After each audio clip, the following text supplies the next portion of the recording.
Okay. We're live. So welcome to City Council, Fort Thomas City Council. Should I call the roll first or do you go straight to Lisa? No, let's call roll. We'll go. Okay. Melissa, will you call the roll, please?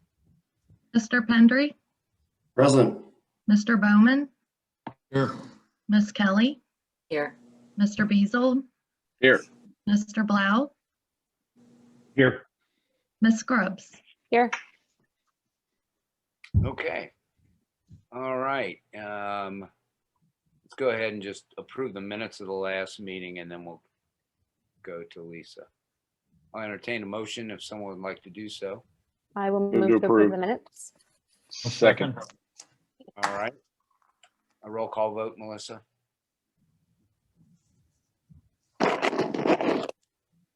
Unmute Melissa. Very good. Mr. Pendry, Aye. Mr. Bowman, Aye. Miss Kelly, Aye. Mr. Beazle, Aye.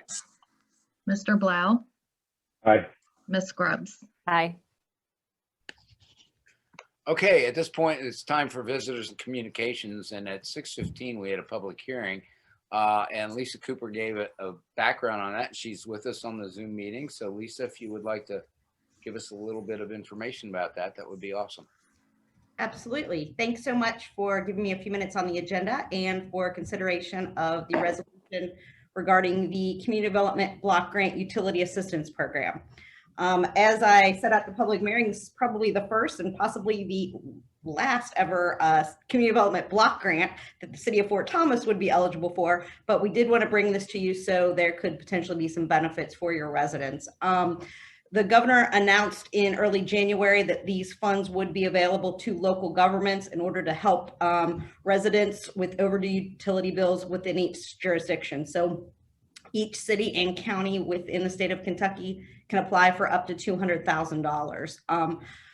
Unlike normal programs like this, there are usually income requirements, but in this case, for this program, households will be eligible, one, if they live within the city, two, if they have been financially impacted by COVID-19 and due to that are struggling to pay utility bills and have received some type of disconnect or late notice between January 21st, 2020 and present day. If approved, if the city is approved, the funds would go to the Community Action Commission. Individuals would then go to the Community Action Commission and determine their eligibility and apply through them. If they were deemed eligible, Community Action would pay on their behalf directly to the utility. So no money would go to the individual. It would go directly from Community Action to the utility in their name so that their delinquency would be taken away. If the city is applying for this, I've talked with Ron right now, just between Sanitation District and Northern Kentucky 1, there's about $197,000 of delinquency for residents in the city of Fort Thomas. This is before we've got data from Duke. So we are quite certain that that dollar amount is going to be well above the 200,000. So we would encourage you to go ahead and apply for the max of 200,000 at this point. So you have that available to your residents. That's basically it. Happy to answer any questions that you all have. Anybody have any questions for Lisa? Just one. If the funds for some reason don't get used, what happens to them? We will be working periodically with Community Action on your behalf to monitor the funds. If you in two ways. One, this program is they're eligible for 3 years. So if you would happen to use the entire $200,000, we would be monitoring that so you could apply for a second round. If you don't, we'll be doing periodic monitoring throughout. So for instance, if we get a year and a half into this program and there's only been $20,000 that has been utilized, we'll look at the delinquency level with the utilities and determine that. If we don't think that it's going to be utilized, the funds will then go back to the state so that they can be allocated to another city or county. Lisa, I have a quick question too. Sure. Typically, how much time between when somebody receives a disconnect notice and the actual disconnection? Is there time? Well, right now, and well, up until December, there is a moratorium on the disconnects with the utility. So no one has been disconnected at this time. And I'm glad you brought this up because one of the things if a utility, you can decide, you know, which utilities are going to be eligible. We're assuming that everybody wants to do all three, but if you don't, that's fine. But each utility, if they accept to be part of this program, they will actually have to have policies in place to where they agree, if they accept these dollars, that they have to continue to work with somebody on their eligibility. This is only for a 6-month period. So if somebody has 9-10 months worth of delinquency, that utility is bound to continue to work with them and not disconnect them, you know, right after they've received the 6-month payment. What is the city's role in this?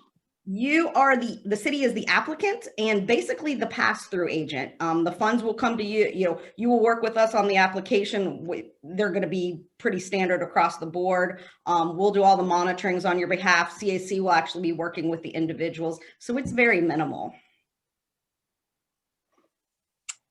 Excellent. Any other questions? For action needed by us tonight? Yes. It's We, later on.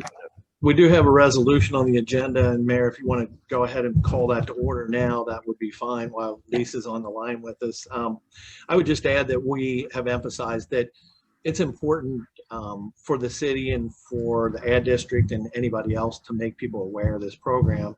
It's not a traditional program. We'll be posting information on our website. They'll have promotional material, but if we do have residents, we want them to be aware of it. So we'll try to get that message out in every way that we can, and certainly to be shared for anybody that has that need. So with that, you do have a resolution is required action. So Mayor, if you want to call that. What, can I slip in one more quick question to Lisa? How much, I mean, if a person is going to take advantage of this program, how much relief can they expect from their current debt? It's up to $250 per month for a consecutive 6-month period. Thank you. And that could be divided amongst the utilities. Yes, and they can determine that. They would work with the person at CAC to say, you know, I'd like 100 here, 100 here, 50 here. Thank you. Okay, we're going to jump down to the resolution. It's Resolution R02 2021, authorizing the mayor to sign a grant application to provide utility relief to residents. Melissa, can you read the synopsis of that, please? Resolution number R02 2021, a resolution of the City of Fort Thomas authorizing the mayor to sign and file a community development block CV grant application in the amount of $200,000 to provide utility relief funding to residents. All right, entertain a motion for that. I would move to approve. Is there a second? I'll second. Is there any further discussion? Roll call vote, Melissa? Mr. Pendry, Aye. Mr. Bowman, Aye. Ms. Kelly, Aye. Mr. Beazle, Aye. Mr. Blau, Aye. Ms. Scrubs. Aye. Excellent, thank you. And Lisa, thank you so much for doing the public hearing and also being willing to join us on this. And you, because you joined us on this meeting, you are obligated to stay through the whole meeting now. I just want you to no, I'm kidding. You can click off and you can leave and say bye. All right. Thanks so much. Great seeing Thank all. you. Thank you, Lisa. Bye. Great. All right, we're going to go back on our agenda, back up to the top. Visitors communications, any other information, communications to the city that we need to share? I will share. I did receive an email from a resident who just was very complimentary about the snow removal process in the city. And also he had some kind comments about the police department and how the city was going. So I just want to share that. I don't think he wanted me to say it verbatim, but anyhow, we are down to reports of officers. Fire department report. Chief Hager, go for it. All right, thank you, Mayor. So we've been moving right along with our radio project. We finally received our radios from the grant and the radios that the city purchased on top of that.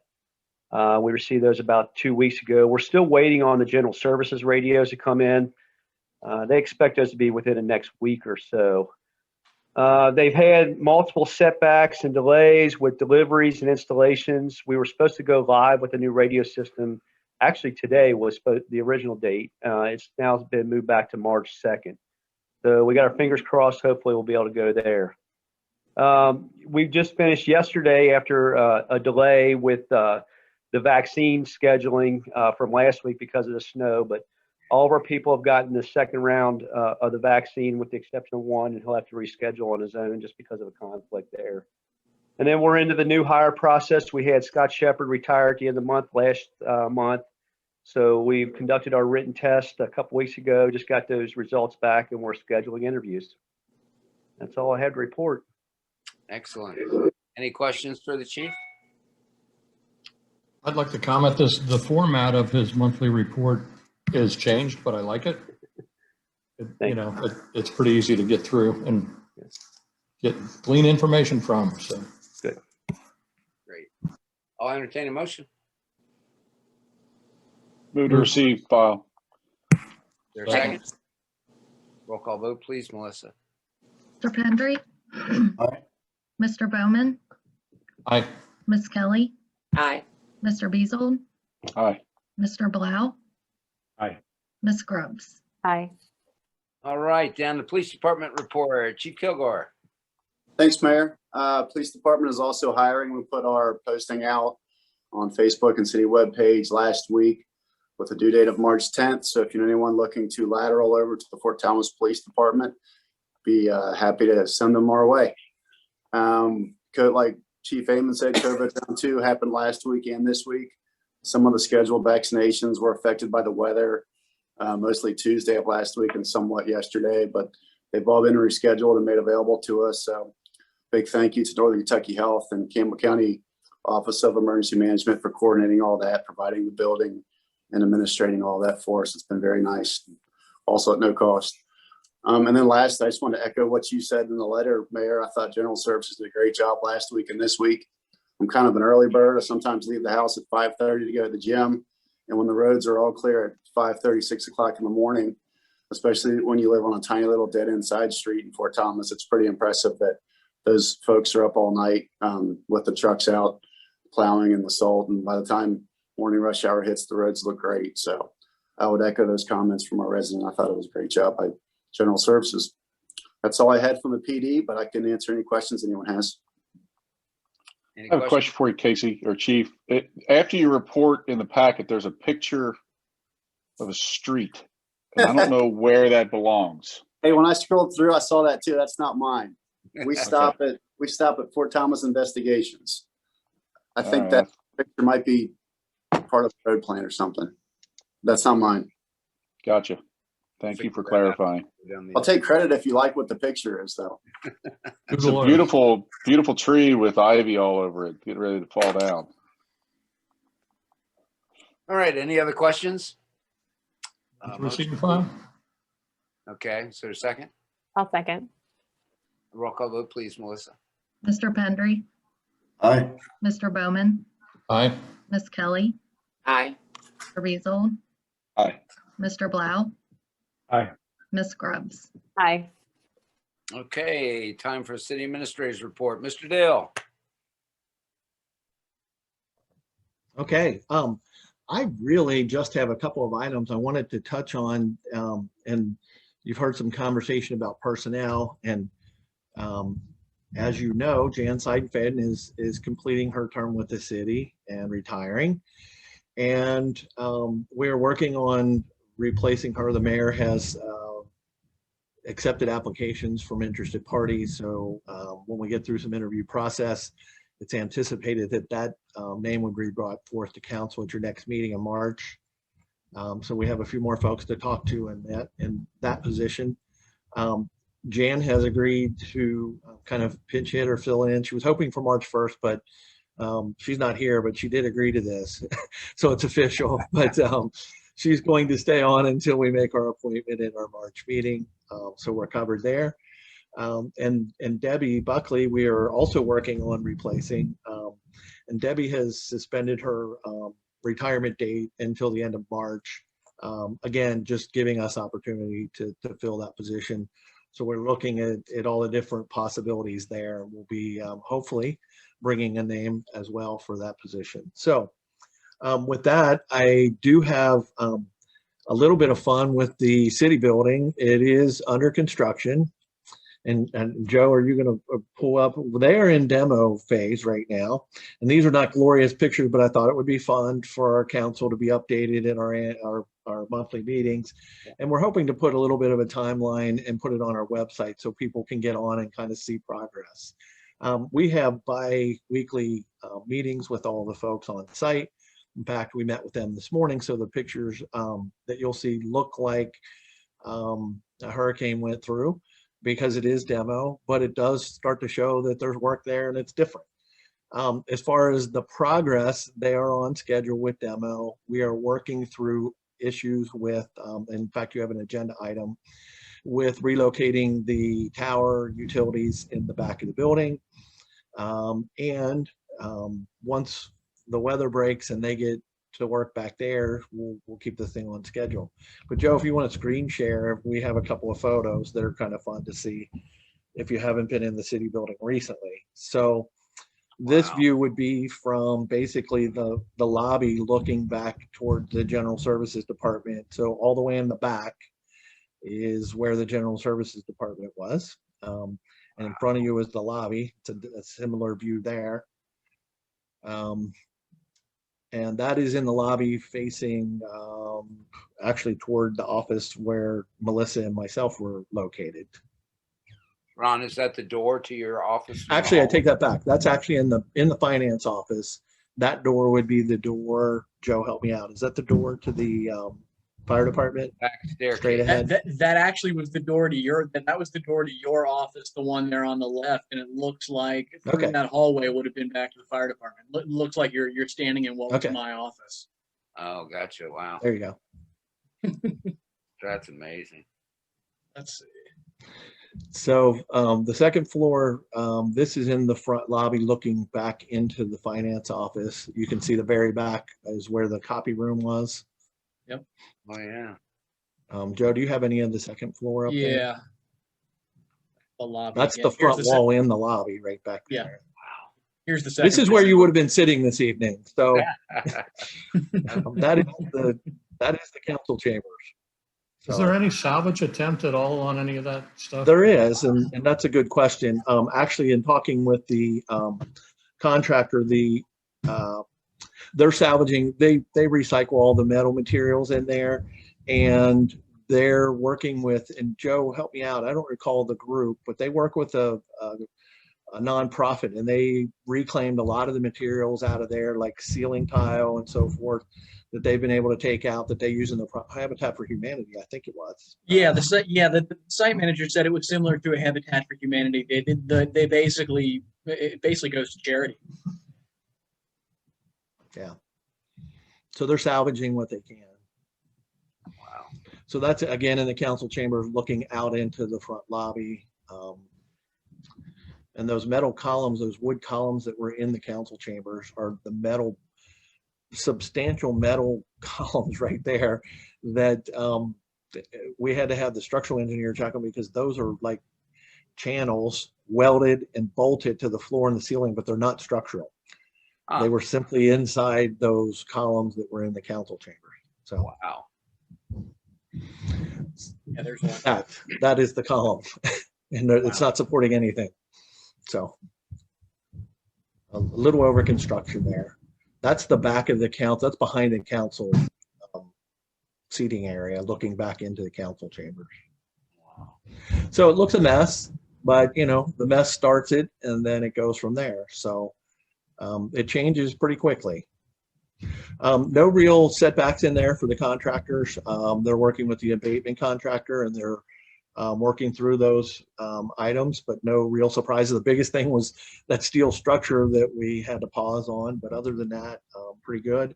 We're working with the contractor in the back, and we'll talk about the work that's necessary back there, but we're working through some grading issues and so forth. But other than that, seems to be moving forward well. So, and we certainly have to commend our police and fire and even general services. They'll be, they're not in that mess, but it still affects their everyday life at work. So we appreciate them being patient. So The only other thing I had on my report was just some committee meetings. And if, Mayor, if you don't mind, we can wait until some of our other discussion and go back to that before we get off this meeting.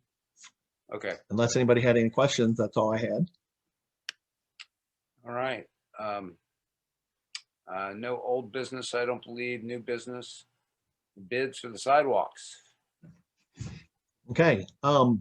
In your packet, you received a engineer's recommendation letter for the bids for the sidewalk on Norfolk Thomas Avenue. We've indicated that we were released to have this funding available. This was through the 80/20 federal grant that we received a few years back. So we're happy to report that we're one step closer. We did receive bids, and as you can see, we had 6 bids that ranged from $430,425 to $594,719.59. So the low bid was TMS Construction, and we work with TMS. In fact, they're doing the Bernie Lane sidewalks. They did the Vernon Lane sidewalks and curbs last year. They're actually located out of Fort Thomas originally. So they've done a large amount of work. We're comfortable with them. And they are the low bid. So we are recommending that we accept the bid from TMS Construction in the amount of $430,425. And with an approval, it would set the table for this project to move forward in this construction season. We would set a pre-construction meeting and get started when weather dictates. Sounds great. Long time coming. Entertain a motion for that. Move to approve. Is there a second? Second. Okay, any further discussion or questions? Roll call vote, Melissa? Mr. Pendry, Aye. Mr. Bowman, Aye. Miss Kelly, Mr. Beazold, Aye. Mr. Blau, Aye. Miss Grubbs. Aye. All right, the next one, consideration bids for the 2020 street resurfacing program. Hey, as you know, we were delayed last year doing our street program with the COVID issues. We conducted a public hearing back in August. At that time, we informed residents that this program would be deferred until spring as far as construction. So we were able to bid it out. We opened bids last Friday, as a matter of fact, on this project. And we received 3 bids, and Riegler Blacktop was the low bid. We also received bids from Eaton Asphalt and Paul Michaels and Sons. So the original engineer's estimate was listed at $491,197. Our low bid was $417,747.65. So clearly the bids were, favorable for this program. It does have a completion date of the end of June. So we are recommending to go with our low bid, which is Riegler Blacktop. And again, familiar with all of these companies, we've worked with them. Riegler actually has done, I think, our last couple of years of our program. So we're very comfortable with them as a contractor as well. And we recommend to approve the low bid. Awesome, thanks. Motion, please. Move to approve. Is there a second? Second. Roll call vote, please, Ms. Melissa. Mr. Pendry, Aye. Mr. Bowman, Aye. Miss Kelly, Mr. Beazold, Aye. Mr. Blau. Yeah, I'm gonna vote aye, but I'd like to little shout out to Ron. I know we've been waiting on Waterworks Road for a while, and I've been waiting on that myself because I live on Waterworks. And then he worked with the city of Newport. I've been in his ear a little bit, and the city of Newport, and they were able to manage to work together to not just do the top portion of the road, but the bottom part, which saves both cities money, which is not always easy to do. But work with surrounding cities is always a big part of what I think we can do to help out. So thank you, Ron, for working with them to get that entire road done, because it saves us money and it's frankly going to be nice. So, aye. And Miss Grubbs. Aye. All right, we have a 2-for-1 special tonight. So now we're going to do another set of streets. So we have a consideration of the 2021 street program. Absolutely. We were able to meet with the Public Works Committee of Council and develop this year's program. And Adam just referenced the Waterworks Road, which is actually on the 2021 program, but it is scheduled to be done this calendar year also. So we're kind of overlapping, and that's unusual. But these streets that we're discussing in the 2021 program would be done before October of this year, ideally. And Adam referenced Waterworks Road. It is one that we've been deferring for a number of years, awaiting SD1's work. And if you've been through there, or certainly if you live near there or on that street, it's been a while, but they've done a great job. They've actually done really well down there. They brought their contract in on schedule. So Waterworks Road is on the program this year, and rebuilding Wilbur's Lane is on the program this year. In addition to that, and I think Mr. Bowman will read the recommendation from the committee, we did have conversation about our sidewalk program, and there's a readoption included in the recommendation that has to do with our annual sidewalk replacement program, and it needed to be updated in order to state the 5-year plan in terms of what's included. It'll always include our street resurfacing streets each year, but we've also identified areas in the main thoroughfares for a replacement program. And it really covers the North and South Fort Thomas, the Grand Avenues and the Highland Avenues in the next 5 years.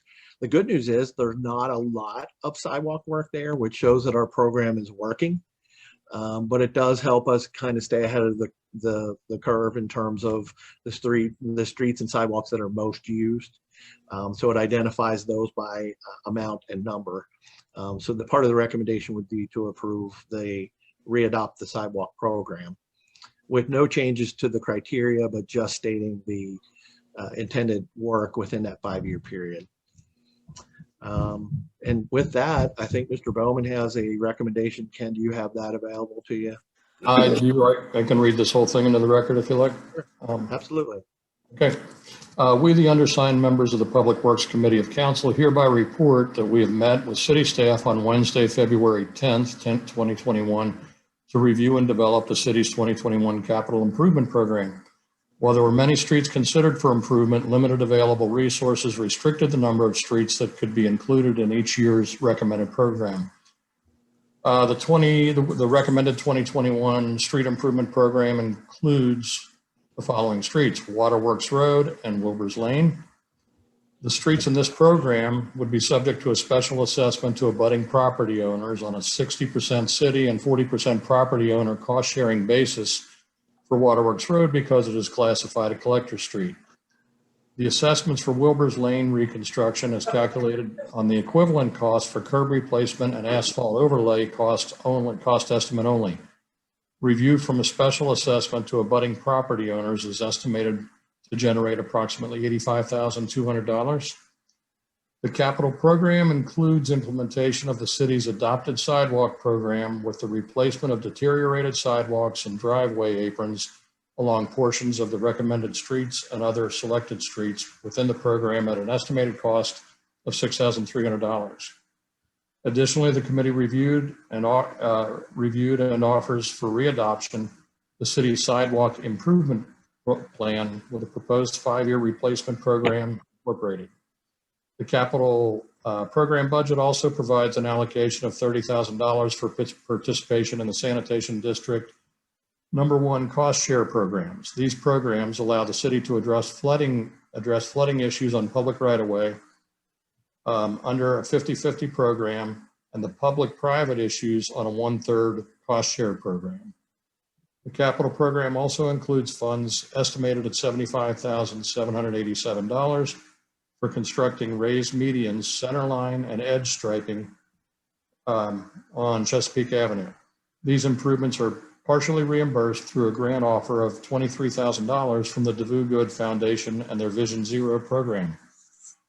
The capital program budget also reserves adequate contingency funds for emergency repairs to other city-owned infrastructure storm inlets, turnabouts, et cetera, and miscellaneous expense, full depth repair. Total estimated cost for the 2021 capital improvement program and related fund activity is $653,620. That breaks down as follows: road improvements, $487,533. Sidewalks, driveways, and curbs, $6,300. Contingency miscellaneous, $10,000. Engineering with CT Consultants at $44,000. SD1 cost share programs, $30,000. Chesapeake Avenue grant match, $75,787. And the Public Works Committee of Council recommends that the Board of Council adopt and approve this committee report and direct staff to proceed with the additional planning and preparation for the 2021 capital improvement program. Excellent. Thanks, Ken. I'll entertain a motion to accept that.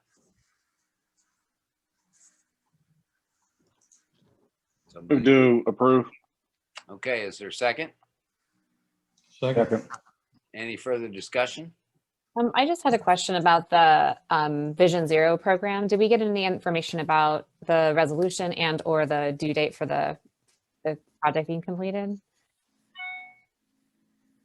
Yeah, in committee, we discussed that a little bit, and we are working through some, the offer for the Vision Zero comes with a couple of items, and thank you for bringing those up, Ms. Grubbs. The one was just a completion date with their offer, and we're working with them. They seem to be amenable to moving that. The date was in May. Right. We just didn't feel like that work could be completed that quickly. And the resolution, we're working on some language as well with the city of Newport and with them, and I think we'll work through those issues. So you'll probably have a resolution at your next meeting, including it within the program. Obviously, if we pulled it for any reason, it would change, but the $75,000 is the total cost. And the offer was around, if I'm not mistaken, $23,000. Yeah. Yeah, so that's great. We could address that if we had to change it, but the resolution would be brought forth at our next meeting. Okay, thank you. Any other discussion? Roll call vote, please, Melissa. Mr. Gentry? Aye. Mr. Bowman? Aye. Ms. Kelly? Aye. Mr. Beazle? Aye. Mr. Blau? This is the one I'm excited for. Jump the gun there for waterworks. Elisa and I are probably pretty excited about waterworks. So Yeah. Oh, yeah. Aye.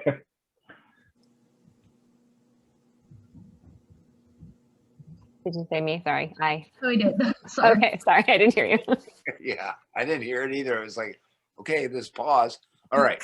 Now we have consideration of bids for moving the infrastructure, the cell tower. So, but that's complicated. Yes, so, it is and it isn't. You know, as part of the approval of the city building project, we knew that the utility located at the rear of the building, which is a little bit of a spaghetti factory back there, that was put in place, placed in easements, and not a lot of consideration of how the site might be affected in the future. And it's been done over a long period of time. And so people have always kind of fit and squeezed the infrastructure in. And when we got co-locators on the tower and we took on the 911 dispatch on the tower and so forth, it added to that menu back there. So with all of that, our site planning for this was not unexpected. It was anticipated that we would need to take on this cost.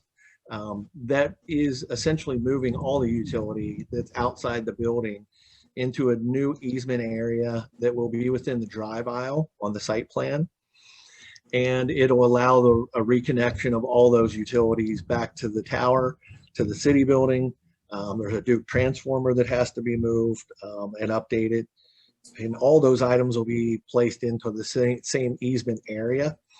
The cost for relocating that under the terms of our lease agreement is to be borne by the city. And of course, we do receive payment from Crown Castle for all the users on the tower in excess of just over $60,000 a year. So they will move all the utility with their contractor. We will not be involved with any of the construction relocation. It'll simply be coordinating with our general contractor. They did receive bids, and their low bid is $145,990. And at this time, we're asking council to approve that expenditure. With that comes new easement documents and a request for extended lease. So there's a 10-year lease extension that will go with that, which locks them into the site, and it has a factor of increase each year, Joe, on that, if I'm not mistaken. For each year, it has an inflationary increase over each year of the lease. So basically, it's an approval to consent for them to use their contractor to move all that utility, which will allow our footprint for the addition. The only thing I would add is that number, and if we could have a motion, it would include the easement documents and the lease agreement. And the 145.9 is a current cost for the project. We are working through a grading issue that may change that depending on whether or not that grading takes place in advance of them doing their work. But if we could include that in the motion to cover those costs if it's not covered under our general contractor. But it's really just a little bit of excavation to get proper depths. So what happens if we don't pay for this to be moved? Then we won't be doing the addition part of the project. Because we're currently in a lease that doesn't allow that to be taken down. Is that what you're saying? Yeah, we're currently in a lease that we're responsible for providing that lease area to them uninterrupted. Okay. All right, understood. So it's our project that is relocating it, so it's our cost. Yes. It's revenue of 60 grand a year. What, can I ask what the escalator is based on their lease? Joe, just curious. If I'm not mistaken, it's the consumer price index in some way, shape, or form. So it jumps up a little bit. It's not really significant, but there is an escalator. We had similar contracts when I was in Newport, and I don't think the escalator was quite yearly. So it's really not a bad deal in the grand scheme of things. I know we make 60 grand off that a year, but we're using that for the GROW grant. So I'd hope that program still stays in effect. And if we take away from that 60,000 for the payments, that we don't reduce the GROW grant by that much and do it over time. If I could interrupt, that's a good point, and it would not affect that in our budget. The cost in this, I referenced the return off of the lease at 60,000, and it was kind of where we started with our GROW grant. We're not recommending that we defer that.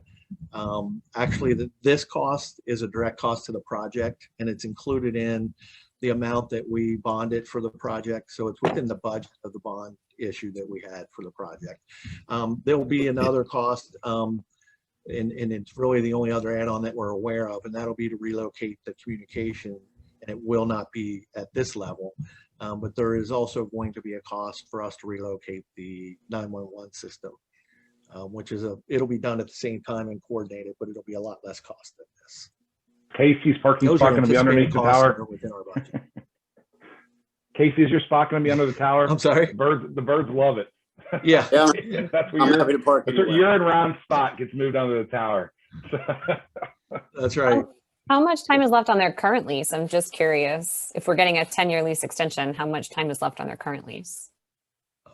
I think it was Joe. I think we're through 2032. Is that right? I think 2032. There was a substantial amount of time left on the current lease. Okay. And their interest is that obviously they have an investment in it and they don't want to have to relocate it. And going to the effort of doing this, they want to make sure that they're going to have a site that they can count on. And and if we grant them the easement, we don't want to get involved with other providers if we already have them in place. All right. I'll entertain a motion. All right. I will make a motion. Is there a second? Second. Any further discussion? A roll call vote, please, Melissa. Aye. You're muted. Unmute, Melissa. There you go. having issues with that tonight. Mr. Pendry, Mr. Bowman, Depends on it. Aye. Miss Kelly, Aye. Mr. Beazold, Aye. Mr. Blau, Aye. Miss Scrubs. Hi. All right, awesome. Now, discussion, short-term rental ordinance. Give us a background on that, Ron. Okay, not sure how far we want to get in. I'm not sure how far we want to get in the conversation this evening, but I wanted to kind of give you a summary of where we are and where we've been. This issue was brought to council, and forgive me for not knowing the exact date, but I want to say as far back as July or August of last year. We had a resident approach council with the idea of considering short-term rentals, Airbnb, bed and breakfast type uses in our community. Our present zoning did not recognize that in any way. So they were not a permitted use. And she was very open about the fact that, you know, she had ventured into that and done the licensing she thought was in place for it, but you know, admittedly did not have proper zoning from the city, just wasn't aware of that. It was deferred from council for consideration at planning and zoning. And I can tell you that they have spent a couple of months discussing it internally among themselves and with staff. And they held a public hearing last month on January 20th to consider the proposed text amendment. And I think you all have a copy of that in your packet. The text amendment really, although they had other discussion, it really only addresses the language that would be present in our official zoning ordinance. So it really acknowledges the idea of this type of use and which zoning classifications it would be permitted, under what terms it would be permitted. So for example, they're recommending that it be an accessory structure in each of those zones. And they also are recommending the parking requirements because that is an aspect of a zoning ordinance. Beyond that, any type of licensing, any type of inspection, any other parameters that might be put in place would have to be done so through an adoption of a separate ordinance with the city.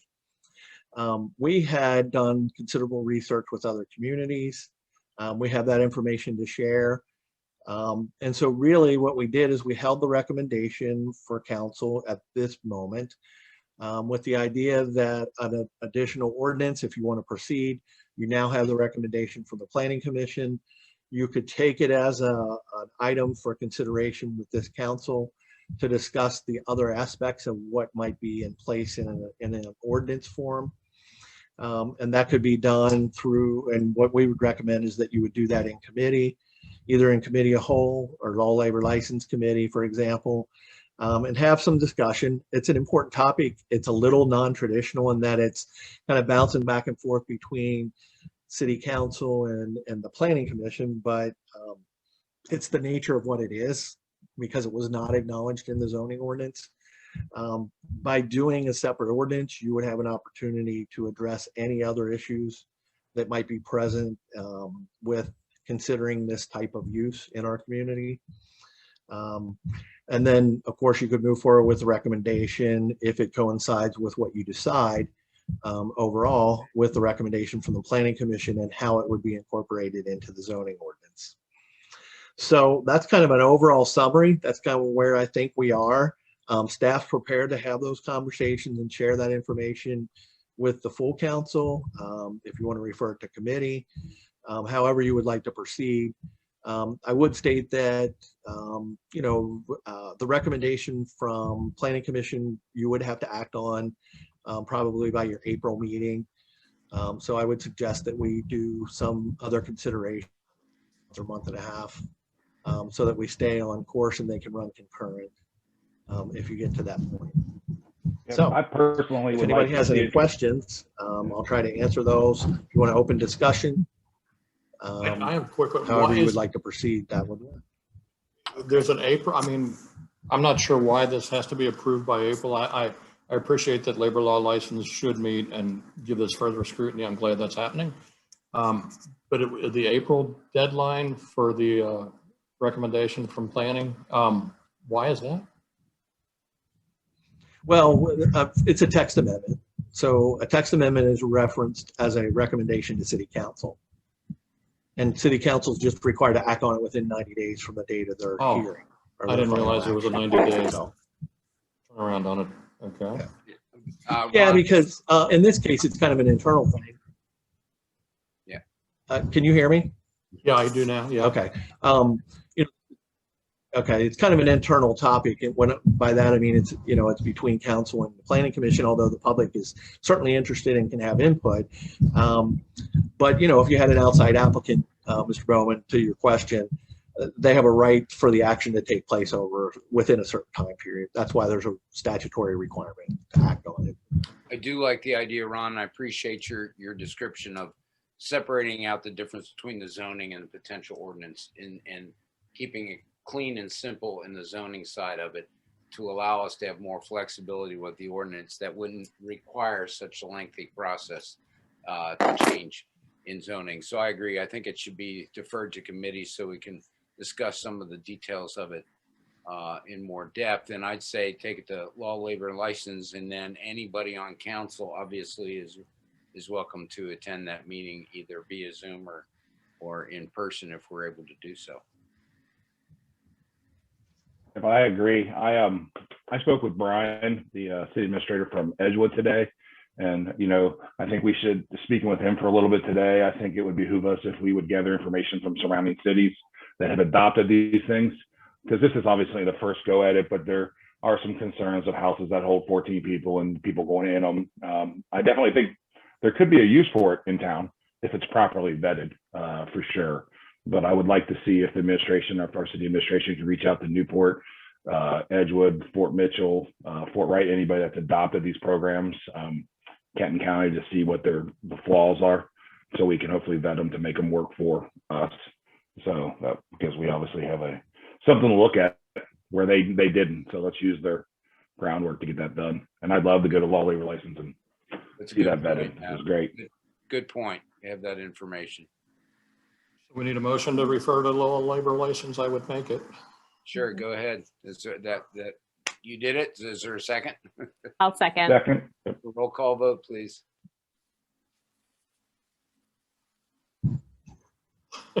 Aye. Mr. Pendry, Aye. Mr. Bowman. Aye. Ms. Kelly. Aye. Mr. Beazle. Aye. Mr. Blau. Aye. Ms. Scruggs. Aye. Awesome. Okay. We are down to Finance Committee report on disbursements. Back to you, Melissa. Report of disbursements January 18th through February 5th, 2021. General Fund, $179,351.61. Public Works KDOT Fund, $6,470.33. Reoccurring Debt Service Fund, $1,140.88. CBD Revitalization, $3,516.51. Waste fees, $95,881.88.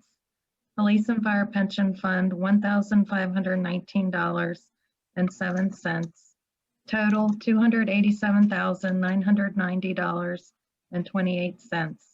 We, the undersigned members of the Finance Committee, recommend that warrants numbered 8818 through 8923 be approved and the treasurer be authorized to issue checks for their payment. Mr. Pendry, chairperson. Mr. Beazle, member. Ms. Kelly, member.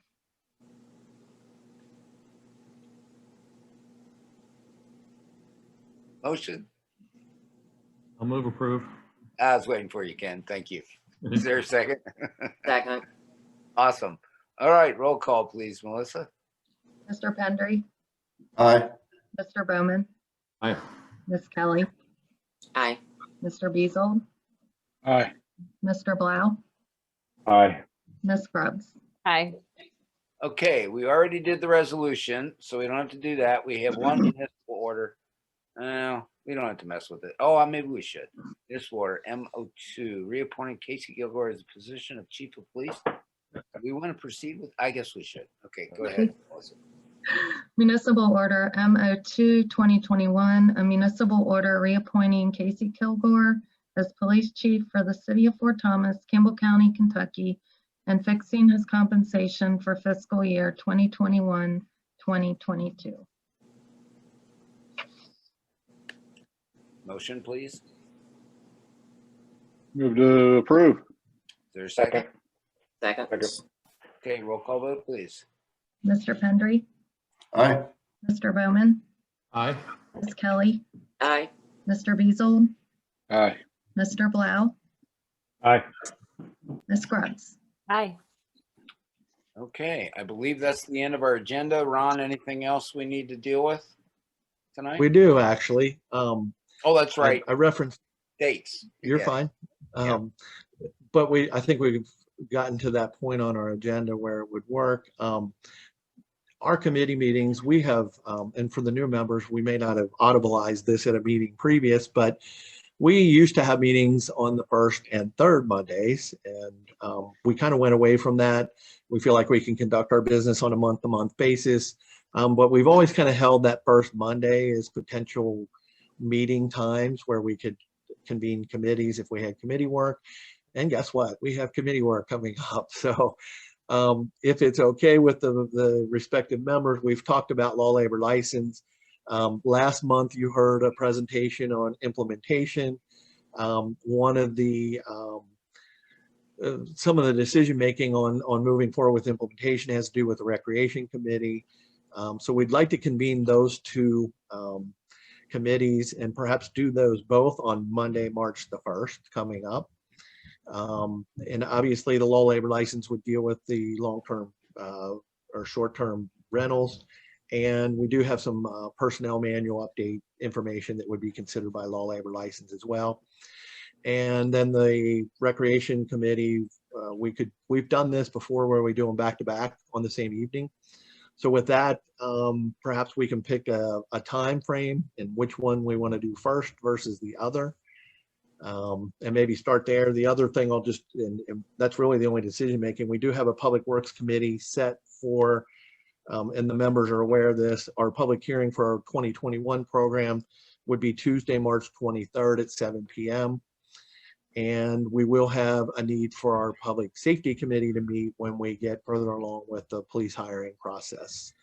And that would likely occur in April, Casey, if I'm not mistaken, sometime in April. But right now, if we could set the meeting dates and times, and then we'll post them on the website and make the public aware of those meeting dates. Ron, about that Anybody has a- March 23rd Public Works Committee, is that at 6 or 7? 7. Oh, 7, you know okay. what? I put 7 on here. Wait a minute. I take that back. We've done those at 6 o'clock. If I had can. 7, and then it was 6 in the agenda thing, and then now you just said 7. So I just. I have 7 on the memo, but I believe we conducted those starting at 6 o'clock, if I'm not Okay. mistaken. So I'll verify that. We'll post Okay. it. Thanks. Yeah. I'm Yeah, good and with Mark. Oh, go ahead. I'm happy to do both together. I think that's a great idea on March 1st. So I'm available March 1st, and I know sometimes these meetings start a little later, 6 or 7. So I'm my schedule is a little different. So if we want to start earlier, you guys stay so late in these meetings, Ron, when they start at 6 and 7. So I'm available, later, 4 o'clock if anybody else can get there. So you guys aren't stuck there till 9 o'clock at night. So if anybody has those freedoms that can go a little earlier, I think it'd be great for them. But I understand people have different obligations. So So recreation would go first and earlier? it just depends on how it works out for everybody's schedule. I would say that the Law Labor License Committee is maybe one we want to make sure that the public has opportunity to be there the most for that Will topic. probably take the longest too. And it may take longer. The Recreation Committee we probably can do in an hour to an hour and a half. And it's not a decision-making topic. It's really a conversation update topic. The public's invited, obviously, but I think we want to stick to what's most convenient for residents if we're going to do the law labor license discussion. If that That would be helps. more like 6 o'clock then? You went 4:30 and 6. That would work for us. Yeah. I could do 4:30. And I can do 4:30 for Parks and Rec. Jeff? 4:30 is good with me. Think you'll need an hour and a half, or is that going to leave you with a bunch of time to kill? No, I think it would be a appropriate time, an hour and a half. Yeah. I'm So good. I at think 6. Lisa, you're on rec as well. Would Yes. 4:30 be okay? So Yeah. let's do that. Let's set 4:30 for rec, and we'll do 6 o'clock for law labor license. And we'll get those notices out and get them posted. That sounds Who's great. all on law labor license? Am I on that one? I can't remember. I got switched. I am. Grubbs, Bowman, Pendry. Yep. I'm sorry. Who's did we on get park? Me, Blau, and Kelly? Kelly. Yes. Parks? A team right there. That's a good leader. Okay. Pump us up. All All right. right. I think they're all 18, so I can't have an opinion, right? Ron won. Important work, all of them. So He's getting a new we'll be city prepared building. for He's both. got enough. Yeah, right. We'll be prepared for both committees on March 1st. We'll get our notifications out, and I'll send notification to the respective members, really all of council. And we do have, again, some compilation for the law labor license already. We'll see if there's additional information to add, and we'll send that out in advance so that the members have those and the council has those. So, Great. Yeah, that would be helpful. So we can read through some of that. and that's stuff all I had ahead on of time. committees. Excellent. Great. Thanks, Yeah. Ron. Thanks, everybody. That's it on council. We are adjourned, and I appreciate everybody's attendance. And can't Thank you. wait till we can get Thank back you. live again. I'm getting so tired of Zoom.